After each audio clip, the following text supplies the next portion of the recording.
Hi, everybody. Welcome to another Manopause.com interview. We're honored and thrilled to have actor, director, producer, and author Eriq La Salle with us today. You might know him best from Coming to America and ER, but he's a busy artist in many disciplines, and we're going to explore all of them today. Welcome, Eriq. Thank you, guys. Great to be Welcome, here. welcome. Thank you. Now, before we talk about your impressive acting, producing, and writing career, we want to talk about this little book that you wrote called Laws of Depravity. Now, when did you find time to write this series of books? I mean, this is incredible.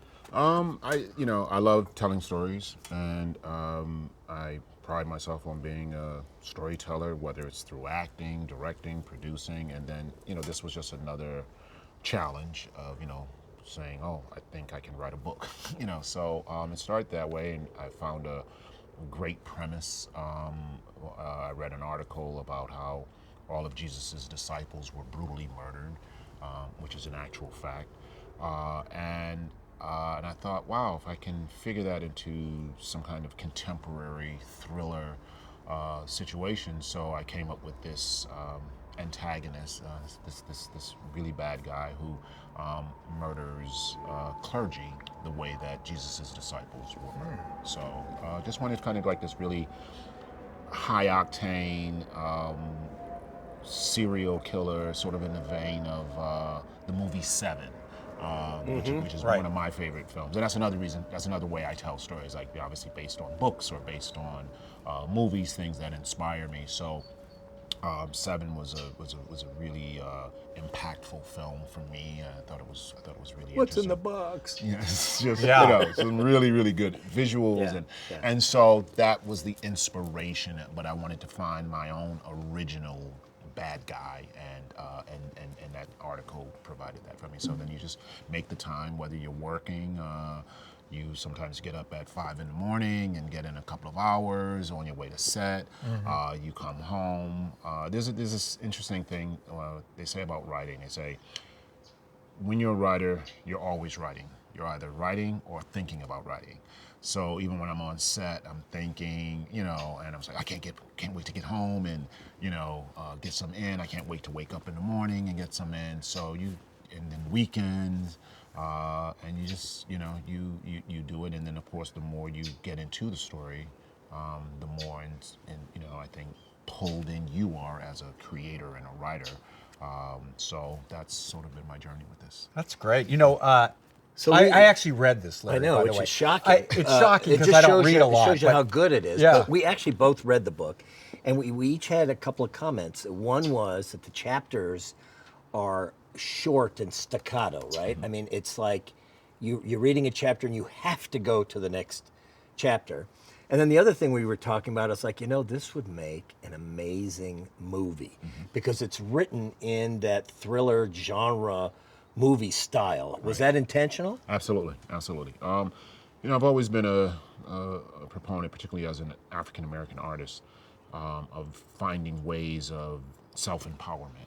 And the most empowering thing for any artist, regardless of race, gender, whatever, is owning material, IP. And so setting out to create that and own that was something that was always with the thought of eventually this turning into movies or series, and now of course with Hulu, Netflix, you can do some really cool things even on for TV. So but it's definitely meant to be turned into something. That's why it's written very cinematically. It's written very Yes, for visually. sure. It's Yeah. very, Right. the short chapters are for me, for people that just want to grab something and be hooked and continue to go, as opposed to having to read 40-page chapters. Right. And, Right. so it's just like you come and you get this, and there's an interesting psychological effect there, because when you read short chapters, you're more likely to read 40 pages of short chapters than you are to read one chapter that's 40 pages. Right. Because That's you know, true. because we all Yeah. we read and we go, oh my God, this is going to be a long chapter, and I'll put it down I'll for put now. it down. Right. But if you go, oh wow, this was 5 chapters. Okay, well, it was 5 pages. Oh, I want to read the next 5. Oh, I want to read the next 4. Whatever. You're more likely to accomplish. So it's psychological. That's exactly what happened to me. And because I'm not a big reader, it was easy for me to read. And for anybody who isn't a big reader, this is a perfect type of book to read because it really reads so well and so fast. Well, and so, especially if you are a movie buff or a TV buff, that's how they are. There are scenes that are 2 or 3 minutes, and then you move to the next scene for 3 or 4 minutes, and the next scene. They don't, generally have a 10-minute scene because Exactly. you'd be falling asleep, right, or going to Right. the bathroom or something. Right. So that's why this one, reads like that. But what's up with the series? In other words, how many books do you think you're planning with this? And Well, it'll be an ongoing series. I have 3 of the books written already, and I am literally finishing up the 4th book. So I have to sort of write in bulk because I never know what the schedule is. So if I get some free time, so I'd like to just have them and they're ready to go. So right now with this particular series, the first one comes out November 1st. This one, 6 months later. We have the first sequel, which is called Laws of Wrath. That comes out in May. 6 months later, we have the next book, which is called Laws of Annihilation. they get scarier and scarier. yeah, ooh. Well, but there's a really I come from my training is classical theater, so I attended Juilliard and NYU grad school, and so there was this really interesting thing in school where you were doing repertory theater, and so one night you would have like a lead role in one play, and then the next night you might be doing another play where you have a smaller role. Oh, interesting. So I let that influence me because we have 3 protagonists here. Our 3 heroes are 2 New York detectives, and they team up with a female FBI agent. And so throughout the series, each person, even though all 3 are our main protagonists, but each story will center a little bit more and focus a little bit more on one of these characters. So the first one deals with Quincy Kavanaugh, Detective Quincy Kavanaugh, because of his background with the church. Right. So it creates some dilemma in him as they're investigating the murder of clergy. He has that. His brother's a priest, so he has a very direct connection. The next book will focus a little bit more on his partner, Fee Freeman, whose father is a Harlem gangster who did some stuff in the past that comes back to haunt them in the present.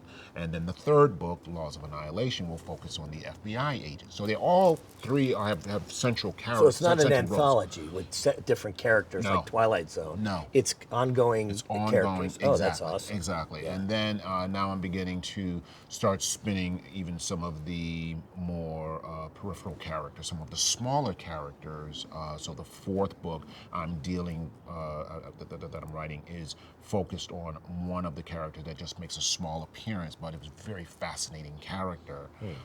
So he will end up getting the focus of the 4th book. But the first 3 are focused on our 3 protagonists, which is really cool. Is it the priest's brother? I mean, the cop's brother who's the priest? Oh. Oh, darn, I thought we had a scoop here. Not going to. All right, that's awesome. That's great. Now let's talk about your acting career. You ready for that? I mean, you were Darryl Jenks in Coming to America, which makes me laugh just saying that because you were so freaking funny. And so you did ER. You were Dr. Peter Benton in ER. What a career! I mean, and you've done movies and television. And tell us about that. I mean, tell us about your acting career. It's just something for me that, as a child, you have these dreams, and sort of against all odds. Certainly not, the environment that I grew up in, the community that I grew up in, was not bringing forth actors, and I was born and raised in Hartford, Connecticut, so it was just a dream of something I was very passionate about, and then pursued it, went to school for it, and I've been doing it my entire my career, and then of course that led to other goals and other desires, and well, I want to start directing, so I naturally kind of started falling into that. I was fired from a job at the beginning of my career because they said I looked too young to play the love interest to Michelle Pfeiffer, and I said, I want to have more control over my career. I don't want to be, especially when you're doing everything right, you're doing all your homework, you're showing up, you're disciplined, and even still you can be, discharged or whatever. And so at that point I said, I want more control. That's what truly inspired me to become a director. And then once you become a director, well, then you start writing short films because no one's going to just give you a script, because so you have to create that. You learn a little bit about producing as well, because whatever money is paying for the film is yours. Right, right. So you start. So that's on on that level, and then of course as you start coming up through the ranks and you really start directing a lot, and then Dick Wolf company called and asked me to be the executive producer of Chicago PD, and then you're like sort of in the big time doing it, and then I got this crazy notion. Well, I want to be an author, like, what I mean, which I think is very, to most of us, very intimidating. I think most people, myself included, we don't think we're smart enough to write a book. I mean, it's kind of daunting. Like, you think authors as being like these exotic, super intelligent people, and oh my God, and some of that is true, but I just think when you have a passion, it's those dreams are open to everybody. Yeah. You know Right, what I mean? right. And so I came into it a little later in life. It was, I was so focused on my primary career, but there was just a natural evolution of what's the next type of storytelling I want to do, not to mention ownership of IP materials, and having the dreams of creating something that really hasn't really been done, to be a successful actor, a successful producer, director, and a successful producer that produces your own works. You haven't had, there really hasn't been a lot of success there. So I love that kind of challenge. So I said I want to be, one of the first of a few to be able to tell these stories, to write them and direct them and produce them, to maintain. We always say with books, oh, the book was so much better than the movie. Right. Nine times out of 10, Right. the book was so much better than the series. But I think that's because what happens is you have, I've eliminated a certain process. You have the author and the creator of material. They write it, it becomes successful. Hollywood comes along, buys it, and then it's their interpretation of what this person was going for. Sometimes they get it right, fewer times, and most of the times they don't, but sometimes they do. I just feel like, by eliminating, I am all of that. I'm the creator, so my vision carries over as an author to how I want to plan on writing the screenplay, how I want to plan on directing it, how it should be produced. So it, to me, makes a lot, it just made a lot of common sense, but it puts me in a position of true empowerment, of Right. owning material and not letting anyone screw up that Right, material. right. If anybody's going to screw up my material, It's going to be it's you. going to be me. That's It's right. gonna be. Right. So we actually interviewed, we've interviewed a couple of writers who started older. And one of the questions we asked was, do you think you could have written this book 20 years ago? And the answer was no. Without the life experience that I've gone through, I don't think I could have written the book this way.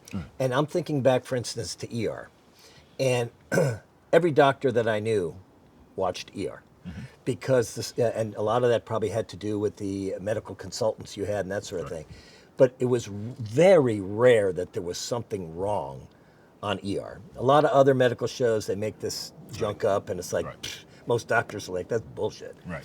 But in your case, I mean, the show, and I was particularly drawn to your character because I'm a surgeon and you were the surgeon. And it's like, arrogant? Yeah, that's what I am. Highly skilled? Yes. Can make decisions quickly? Yes. Godlike? Godlike? Yeah, Yes. I yes. understood. Well, leave out the like. And so I see some of that actually in the book when you're describing some of the injuries and things like that. Maybe subconsciously you were able to draw on that knowledge that you got from playing a surgeon to incorporate that. No, it wasn't drawing on. ER taught me a lot about respecting the craft. And I think a lot of times doctors and people in the medical profession just felt insulted because a TV show comes along or a movie comes along and we don't have to bother with that. We can just, and a doctor goes, there's no way you would do that procedure without doing these 10 steps before. Right. Now, we also understand it's an hour-long show. You can't do it. But if you have the right consultants, they're going to say, this is what, and you make a choice. You go, well, I can do 8 out of 10. And I find people in the medical profession go, you know what, we can live with that because we're used to seeing 2 out of 10 done right. You know what I mean? And so, so when I decided to write, I took that same respect of craft and I called the doctors and some of the people that had been consultants on ER, and one doctor in particular who's no longer with us, Dr. John Fong, and in the next book I even name a character after him, but he was the one that said, no, that wouldn't happen. Yeah. This is how, and it's the same thing by now, having been an executive producer and director on Chicago PD, I have my guy who I call and say, okay, we're doing some cop stuff. How accurate is this? What's the way to do it? Because you need that credibility. Yes. You need, if you want to take Authenticity. authenticity. And I think it's, particularly as a writer, it's your responsibility to do the homework. Right. And I think so many people are lazy, and they, in their minds, and it's funny because sometimes it could be something simple that I go, oh, I don't need to bother them with this one. This is pretty straightforward. And then somehow you run it past them and they go, oh no, I know you would think it would be A, but it's actually D. Right. And you go, but how? And then they explain, you go, oh my God, I'm so glad I checked with you. So it's respecting the craft and respecting what type of artist you want to be. I want to be an accurate artist. I want people to come into these worlds and really feel it, and I want professionals to respect it, because that's some of the best compliments I've ever gotten in life have come from the real doctors, the real people in the medical profession that come up to you even now and say, hey, you know what? Thank you. And those are the ones, don't get me wrong, you love, your fans. I take nothing away from that, but there's a particular insight and there's a nod that people in the profession come up and say, you've done that right. So same thing with the cop show, running a cop show. People coming up and saying, okay, you know what, the difference between saying like a patrol car and a cruiser, it depends on what city you're in. Right. So you grow up, and I grew up on the East Coast, so I say one thing, you go to Chicago, I go, no, we don't call it that, and you go, oh. But again, it would be an assumption, so you have to replace assumption with homework if you really want to respect the reader, the viewer. Yep.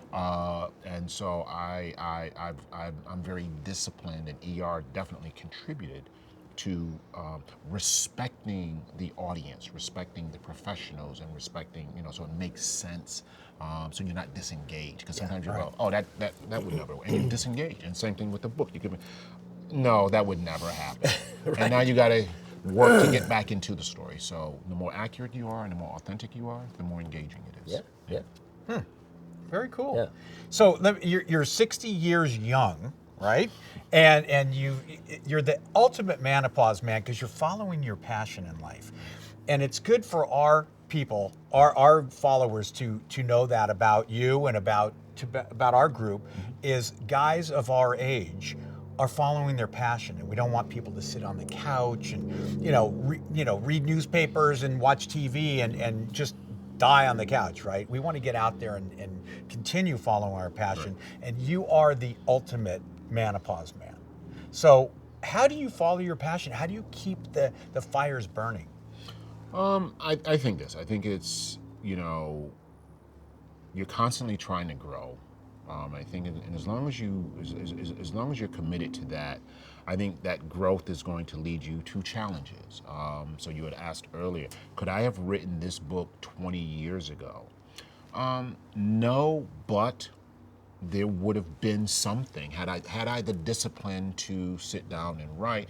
It would have reflected what is, the knowledge that I've accumulated, the experiences I've accumulated 20 years ago. Right. The thing about maturing and aging is, of course, you gain more knowledge, more insight. You become more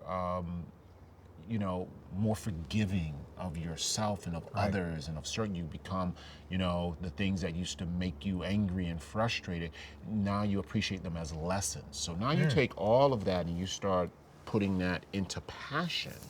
I would like to think that I'm smarter now than I was 20 years ago. I'd like to think that I'm more patient. I'd like to think that I know more about my craft or my different crafts. So all of that informs your art, whether it's visual art, whether it's literary art, whether it's visual art, whatever. Your life informs you. So I think as long as you're enjoying life and what life has to offer, I think that's going to increase your experiences. I think those experiences are going to inform your craft. You're a better doctor now than you were. You made some mistakes in the beginning, as we all do. Yeah, you know we what I mean? won't go over that. But we learn, Yeah. we learn, and we grow, and we're liberated by that Right, growth. right. We are actually like inspired, and I've been on set sometimes even as a director, and I remember I was directing this Hallmark movie several years ago. And I was like, it's Hallmark. And all of a sudden, I just had this epiphany, and my blocking as a director just became better. And I started going, because filming is all about time and all of this and money. And so I was like, hey, I'm able to do this, what would have normally taken me an hour to shoot. I've arranged my blocking in such a way that the camera can do all of this, and wow, I just shot this whole scene in a half hour. So I'm becoming a better craftsman. And the reason I say that, when I was, and I've worked for Hallmark several times, and they've been nothing but good to me. But, there's sometimes that arrogance, I should be doing this, I should be doing that. You never know when that insight is going to come. You never know what experience is going to be a game changer. And I think sometimes we think that these things are dressed up a certain way, they should approach us a certain way, but life doesn't always happen that way. So sometimes I'm open more to yes. I say yes more as I've gotten older, because it represents opportunity and challenges. And so when you put yourself in that situation, I think there's some growth that, but if you say no, you don't have the possibility that situation could have offered. And so, so for me, that's how, you quote unquote keep it young or keep it vibrant and keep it, is because I just want to continue to create new intense experiences that I'm enjoying, that people who enjoyed my art are enjoying, are respecting and appreciating. So that's, why so I don't think it's ever too late or too, you take on. As a matter of fact, it energizes you, because now you have something else to be. So I have another challenge. Yeah, I have another definitely. challenge. I have another Right. chapter. When I turned 50, I started thinking, you know what? I'm dedicated to making the back 50 even more interesting than the front 50. And That's there's the that. spirit, yep. And so, and then again, with that goes the responsibility of obviously truly taking care of yourself and being conscientious of your health, because the goal is to be around for a long time doing things. So, All right. look, I can continue to dream. So the dreamer I became at 50 may be different from the dreamer I became at 15. but they're dreamers nonetheless. So Correct. at 15, I was dreaming of, oh, I want to be an actor. Blah, blah, blah. Now I have other dreams. I have to maintain a level of healthiness in order to pursue these things. So they go hand in hand, and I enjoy, work out, take care of myself, eat right, don't do drugs or things that I think are destructive. You need to stop that stuff. by the way. Yes, I will. So Tomorrow. it gives you I think it just gives you the opportunity to dream, and more importantly, the opportunity to pursue the dreams. And so I don't care if 40, 50, 60, 70, it's just, I at 70, who knows what the dream will be. And it should be different than it was at 50, 40, because again, I have new experiences, I have new opportunities, I've had certain defeats and certain victories. I've had all of that. So that's constantly moving you forward. And I think that's, I think important to your viewers. And I'm sure that a lot of that consciously, subconsciously went into you guys forming this, is to say, hey, go do. Right. Be passionate. Yep. Like discover new passions. Reignite old passions. Reinvent. Yes. Reinvent. And I've been blessed enough to reinvent myself several times, because it's just, oh, you're an actor. And it's like, oh, now you want to be a director. And when I started directing, it wasn't as popular as it is now. Everybody wants to direct now. When I became a producer, it wasn't as, so I get to do it. Now I try to, again, stay ahead of the herd, because I've added another thing, So I might not be the greatest actor, I might not be the greatest director, I might not be the greatest author, I might not be the greatest producer, but I am one of the hardest workers at that, and I'm doing it, and I think you would be hard pressed to find someone who does all of those things. So I might be, I know they say, master of none, jack of all trades, Right. master of none. Maybe I'm a little, but I like that. I like, that I'm not just defined by one thing. I've put myself in a category, a very small category, because I don't know many people that's doing It's on like the a level, renaissance. on the You're a level. renaissance man. Right. Well, that's basically. what- yeah. Right? And one of my small dreams that's coming true here is I have I'm going to have an autographed copy of this particular book. Except that's And my book. You wish. And so, once again, it's by Eriq La Salle, Laws of Depravity. It's coming out November 1st. It's the first in a series of books that will be coming out every 6 months. Honestly, it's a really, really good read, and congratulations on this. And thank you so much for being with us today. Oh, it's a pleasure. It's been great for us. It'll be great for our audience, and we wish you all the success with this book. Oh, thank you very much. And we're going to help. We're going Yes, to help we are. with this. Yes, we are. Yes, respect Buy what you it, guys are yes. doing. Buy Thank it. you. All right, thanks, Eric. Thank you, guys. Thank you. Appreciate it. Absolutely. Thanks. Appreciate it.